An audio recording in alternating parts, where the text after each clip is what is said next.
Aquí empezamos. La Federación Internacional de Fútbol FIFA desestimó todos los cargos en contra de la Federación Ecuatoriana de Fútbol en el tema Byron Castillo. Ecuador jugará el Mundial de Qatar 2022. La Comisión Disciplinaria de la FIFA desestimó todos los cargos en contra de la Federación Ecuatoriana de Fútbol en el tema Byron Castillo. El presidente de la FEF, Francisco Egas, brindó una rueda de prensa en la Casa de la Selección sobre la defensa que realizó el país ante el máximo organismo del fútbol. Sabíamos que nos defendíamos con la razón. El hecho de que Byron haya sido considerado o haya estado siempre considerado como ecuatoriano por nuestras autoridades. Él ha hecho toda su carrera deportiva acá en el país, lleva más de 11 años de carrera deportiva en las selecciones nacionales y demás. Y el hecho de que haya una decisión de última instancia de nuestras autoridades nos dejaba absolutamente tranquilos. La Federación Chilena podría recurrir a otras instancias, pero los argumentos ya no son tan sólidos. Y no creo que haya otra consideración si es que se decide por parte de la ANFP acudir a las otras dos instancias, ¿no? El caso no va a cambiar, la decisión de nuestras autoridades en firme no va a cambiar por más instancias a las que se llegue, así que seguiremos durmiendo tranquilos como Federación Ecuatoriana de Fútbol. Ecuador estará en su cuarto Mundial de Fútbol y este sábado la Tri jugará un nuevo partido premundialista en los Estados Unidos frente a Cabo Verde. Desde Miami, el técnico Gustavo Alfaro se refirió al caso denunciado por la Asociación Nacional de Fútbol Profesional de Chile. Nunca hubo un día, ni una mañana, ni un entrenamiento, ni un momento que nosotros no pensáramos que lo que nos habíamos ganado con derecho adentro de la cancha iba a permanecer en ese lugar. Diego Almeida, 24 horas. Mucha atención porque entidades de control empezaron a ejecutar operativos en todo el país sobre la restricción de movilización de 2 personas en moto. Paul Coello, desde Quito, nos tiene los detalles. Hola, Paul. Cuéntanos, por favor, adelante. María Gracia, Liz, amigos, ¿qué tal? Buenas tardes. Así es, una vez que se aprobó ya esta normativa de la Agencia Nacional de Tránsito sobre la restricción de que 2 hombres no puedan circular en una motocicleta, varias entidades de control realizaron esta mañana operativos en algunos puntos de la capital. Los agentes solo socializaron con los motorizados y desde el día lunes conjuntamente con la Policía Nacional empezarán a emitir sanciones. Esto porque varios ciudadanos desconocen aún de esta normativa cuáles serán las sanciones y las excepciones sobre esta nueva medida. Tenemos un informe respecto al tema, veamos. Los operativos intensificados en varios puntos de Quito empezaron a ejecutarse este viernes en torno a la nueva medida implementada por la Agencia Nacional de Tránsito con respecto a la restricción de movilizarse 2 personas en una motocicleta. Se les está informando a la ciudadanía para que tengan en claro, algunos lo conocen, algunos todavía es nueva la normativa, sin embargo desde el día lunes pues se intensificarán ya los controles efectivamente a este tema. Como la normativa apenas se oficializó en el país, las entidades encargadas del control no sancionaron a los motorizados este viernes. En los controles los agentes les explicaban a los conductores cuáles son las excepciones sobre esta restricción. Personas de la tercera edad, personas con discapacidad, niños menores a 12 años, asimismo el cónyuge o en este caso persona con unión de hecho, hermanos, hijos y mujeres. Los motorizados de su parte, aunque les perjudique en algunos casos, sostienen que la normativa es necesaria para el país en estos momentos. Hay parejas que igual están delinquiendo en motos y no sé cómo dicen que están ahí hombre y mujer que es permitido, entonces eso tendrían que regular más. Bueno, me parece que es un poco necesaria en estos momentos que está crucial la delincuencia muy elevada. Desde lunes, aquellos motorizados que no cumplan con esta normativa serán sancionados bajo la infracción que ya consta en el reglamento de la AMT sobre el exceso de la capacidad de las motocicletas. Además, el municipio analiza ejecutar otras medidas en los próximos meses con respecto a este tema. Lo más conveniente es tratar de ver si se pone en el casco la placa y con esto se puede identificar directamente al dueño de la moto, ¿no? Además que los motorizados porten chalecos reflectivos con el número de la placa mientras circulan. Estas y otras medidas como el horario se analizarán en los próximos días en el seno del Consejo Municipal. Mientras ello ocurre, los conductores deben saber que la sanción por incumplir esta normativa de circular 2 hombres en una moto es del 15% del salario básico unificado. En Quito, Paul Coello, 24 horas. Y como les indicamos, estos operativos por parte de las entidades de seguridad empezaron a ejecutarse este viernes a nivel nacional. Nos llamó la atención un tema acá en la capital, y es que el 70% de los ciudadanos que fueron revisados no portaban sus documentos en regla y tenían valores pendientes, por lo cual fueron sancionados. ¿Pero qué pasó en Guayaquil? Luisa María Heredia nos cuenta más detalles. Luisa, te escuchamos. Hola Paul, televidentes, muy buenas tardes. En Guayaquil para hoy en la noche está previsto que recién empiecen a realizarse los operativos de control con respecto a la circulación de 2 hombres en una moto.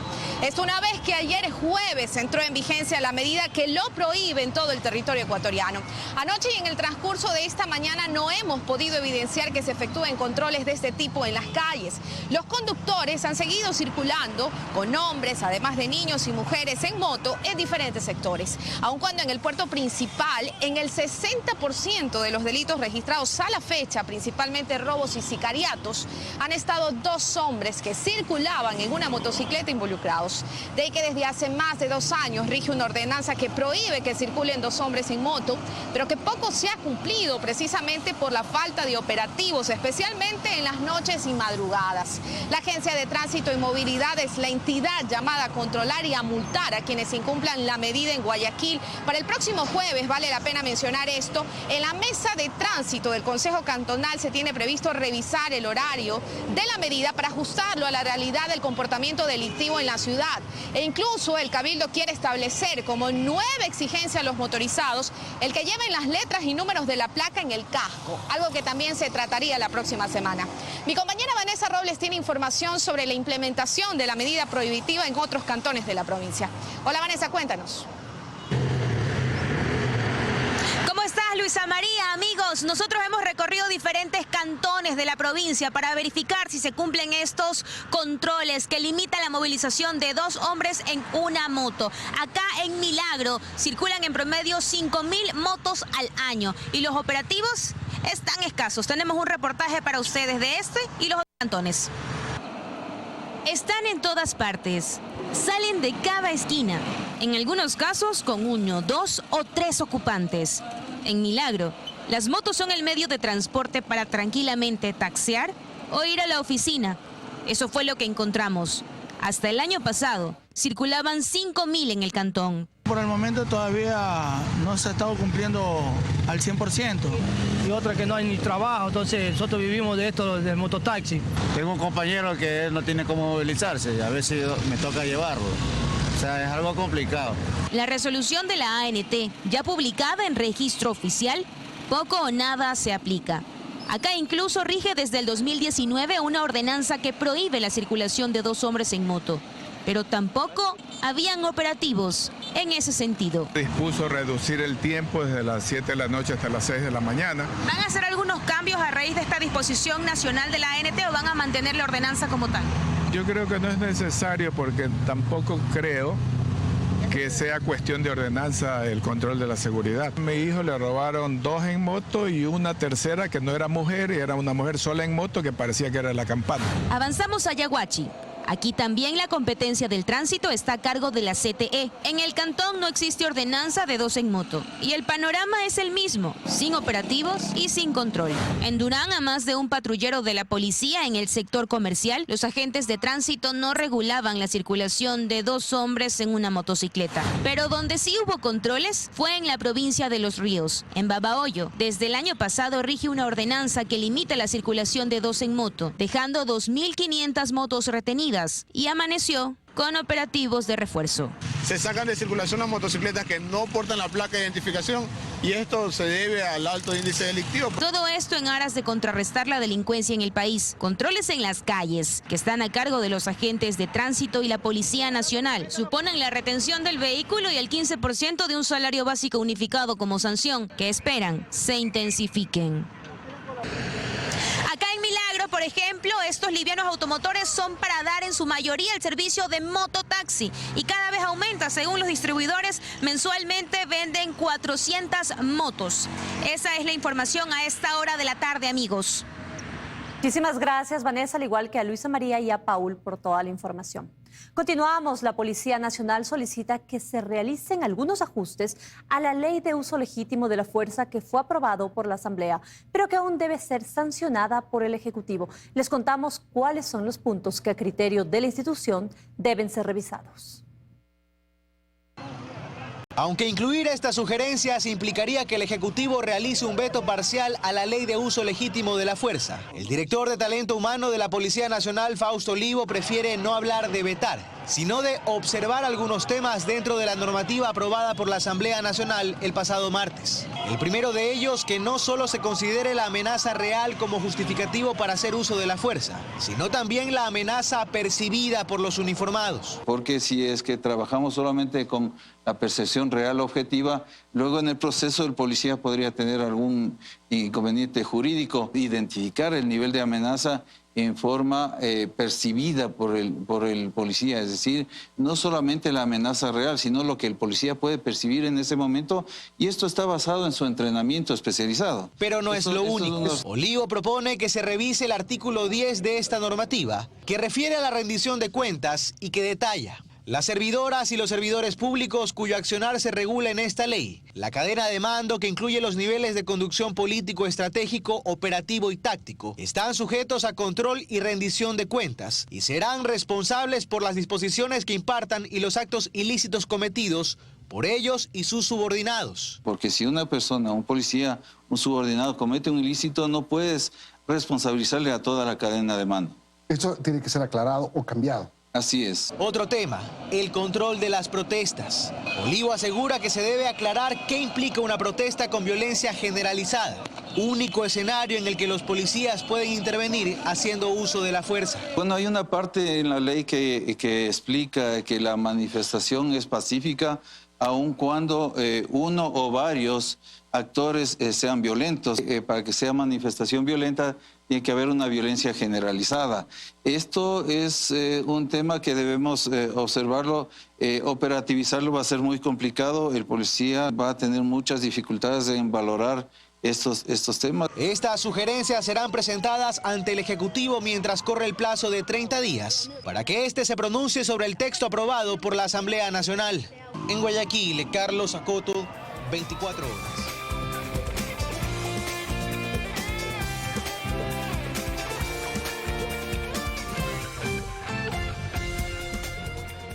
Estamos de regreso con más información. En un primer balance, el presidente Guillermo Lasso califica de positivas las reuniones y los encuentros durante la Cumbre de las Américas. Explicó que Ecuador tiene objetivos definidos y estos se han conversado con diferentes líderes e inversionistas. En Los Ángeles avanza la 9ª Cumbre de las Américas y también los diferentes encuentros que desarrolla el presidente ecuatoriano. Así define él el balance preliminar. Con el primer ministro de Canadá, me dijo: tengo interés de conversar con usted para impulsar aún más rápido el Tratado de Libre Comercio con Canadá. Todos han coincidido en la importancia de colaborar mutuamente en temas medioambientales que contribuyan a la reducción del calentamiento global, así como la lucha conjunta en contra de las mafias y el crimen organizado. Asimismo, el presidente Lasso ha mantenido encuentros con el canciller de México y el secretario general de la OEA, Luis Almagro. Contribuir a las mejores condiciones de derechos humanos en su país. Por lo tanto, mi reconocimiento a su trabajo, a sus empeños y a estos resultados que busca alcanzar. Ahí va, ya estamos casi muy avanzados, muy avanzados. Hemos avanzado en el proceso de negociación del Tratado de Libre Comercio con México, que nos va a llevar a la Alianza del Pacífico, y en un encuentro... También tuvo reuniones con los presidentes de Chile, Colombia y Costa Rica, con quienes aseguran que comparten objetivos regionales. Para poder mejorar nuestra integración comercial, cultural, política y social. Hemos tomado iniciativas de nuevos tratados de libre comercio con Costa Rica. Este viernes participará de las sesiones plenarias de jefes de Estado en la 9ª Cumbre de las Américas y de mesas redondas con la sociedad civil, con empresarios y con jóvenes. María Gracia Acosta, 24 horas. El trabajo de la Comisión Pluripartidista DOC, que investigará un supuesto incumplimiento de funciones de la segunda vicepresidenta de la Asamblea, Yesenia Guamaní, iniciará la próxima semana. La legisladora asegura que se defenderá en todo el proceso. Karen Aro, desde el Palacio Legislativo, tiene los detalles. Hola Karen, buenas tardes. Hola compañeras en estudios, amigos televidentes, buenas tardes. Contarles que la próxima semana iniciará el trabajo de la comisión ad hoc que este jueves fue conformada y que se encargará de investigar la denuncia por supuesto incumplimiento de funciones en contra de la segunda vicepresidenta Yesenia Guamaní. Ella conversó este viernes con la prensa y aseguró que esto se trataría de la crónica de una muerte anunciada, pues ha dicho que los legisladores anticiparon criterio. Dijeron que no solamente votarían en su contra, sino que buscarían destituirla, asegura. En el siguiente reportaje todos los detalles. Solo 2 semanas han pasado desde que Guadalupe Llori fue destituida de su cargo de presidenta de la Asamblea y el Pleno ya conformó una nueva comisión pluripartidista ad hoc para investigar a la segunda vicepresidenta Yesenia Guamaní. Esta mesa se reunirá por primera vez el lunes 13 de junio para designar a su presidenta y arrancar con el trámite de la investigación. Este procedimiento se va a dar garantizando los principios constitucionales del debido proceso y del derecho legítimo de defensa. La legisladora Guamaní dice que se defenderá en todo el proceso, pese a que afirma que su destino en el cargo ya está echado. Es una muerte anunciada.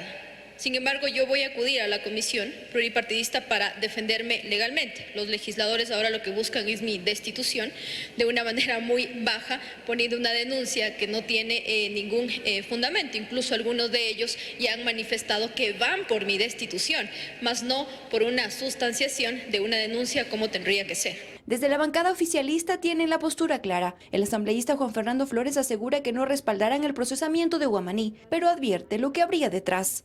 ¿Qué es lo que están ofreciendo las bancadas legislativas? Porque en los rumores de pasillo se habla de que casi que se le pone un precio a la vicepresidencia de algún lugar de la Asamblea Nacional y porque además ahora se están ofertando las presidencias y vicepresidencias de comisiones. Hablan de una nueva mayoría que se estaría orquestando en el Parlamento con un fin claro. Porque si nos damos cuenta ya hay hasta candidatos casi que a la presidencia de la Asamblea Nacional y ojalá quien está hoy sentado ahí, el asambleísta Virgilio Saquicela, esté escuchando los ruidos de los pasillos.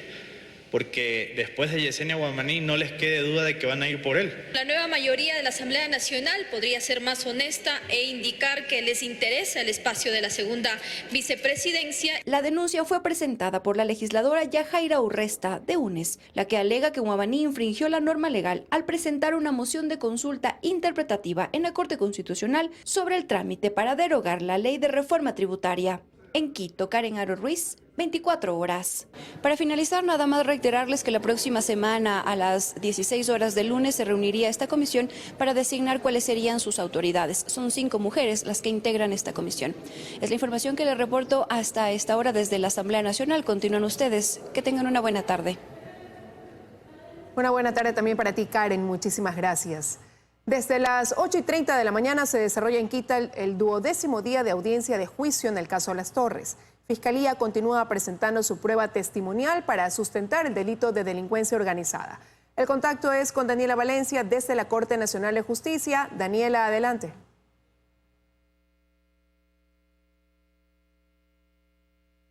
Buenas tardes, compañeras en estudio, amigos televidentes. Efectivamente, Fiscalía continúa presentando sus testigos. En su mayoría han sido peritos que extrajeron información a lo largo de este proceso.